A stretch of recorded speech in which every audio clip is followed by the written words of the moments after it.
Magandang araw sa inyong lahat. Ako nga pala si Kate Nicole T. Kabasagan at ating tatalakayin ngayon ay tungkol sa bago at lumang kultura sa bansa. Hindi na bago sa lahat ang salitang pagbabago. Lahat ng mga bagay na makikita sa paligid ay mga bakas ng pagbabago. Sa mga nakalipas na panahon, isa sa mga nakikita ng pagbabago ng mga tao ay ang kultura na sinusunod noon hanggang sa ngayon. Isa sa mga pagbabago na makikita particular na sa bansa ngayon ay ang panliligaw, pag-aasawa at mga kasuotan. Ang panliligaw ay isang gawain ng taong nangingibig o nanunuyo sa isang taong napupusuan niya. Isang tradisyonal o nakagawiang pangkultura ang panliligaw. Isa itong panahon ng panunuyo bago humantong sa kasunduan ng pag-iisang dibdib at kasal.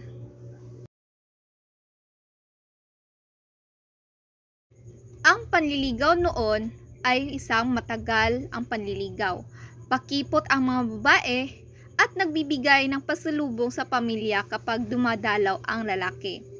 At pag dumadalaw sila, karamihan ng mga lalaki ay naninilbihan sa pamilya ng babae, gaya ng pagsibak ng kahoy, pag-iigib ng tubig, at pagtulong sa gawaing bahay. Nanghaharana din ang lalaki sa labas ng bahay para pahintulutin ng mga magulang para magsimula ang relasyon. Ang panliligaw ngayon ay mabilis minsan ang panliligaw na nagaganap. Kadalasan sa mga kababaihan ngayon ay easy to get. Kahit kailan gusto ay pwede silang magkita.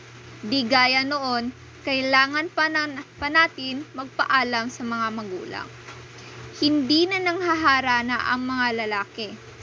Nagsasabi na lang sila ng pick-up lines at naging sila na. Instant. Minsan, hindi alam ng mga magulang dahil sa iba nila hindi pinayagan, pero tinutuloy pa rin ang relasyon. Kaya ang ibang relasyon ay palihim. Maaring ang mga dahilan ng pagbabago ng paraan ng panliligaw ay ang dahil nagiging moderno na ang ating pamumuhay. Nakikisabay na tayo sa kung ano ang mga maaring dahil sa pagsakop ng ating mga dayuhan at na-impluwensyahan tayo sa kanilang kultura. Kadalasan sa mga kabataan ngayon, nakikita ang mga epekto ng modernong panliligaw. Ilan sa mga ito ay ang pagsuway sa mga magulang, nawala ang focus sa pag-aaral at maagang pagbubuntis. Sa panahon ngayon, hindi ko naman sinasabi na gawin ulit ang panliligaw noon sa kailangan pagsibak ng kahoy o maninilbihan sa babae. Hindi ko rin naman sinasabi na ang gawin ay ang modernong panliligaw. Ang importante ay maipakita natin sa minamahal at pati sa magulang na tayo ay seryoso. Huwag ding padalos-dalos sa mga desisyon na ginagawa. Matutong maghintay. Hindi lahat ng dapat instant. Mas maganda kung pagsisikapin mo talaga na makuha yung loob niya. At di maging sad boy. At minsan, respetuhin natin palagi ang babae kung ano ang desisyon sa huli. At yun na po. Salamat.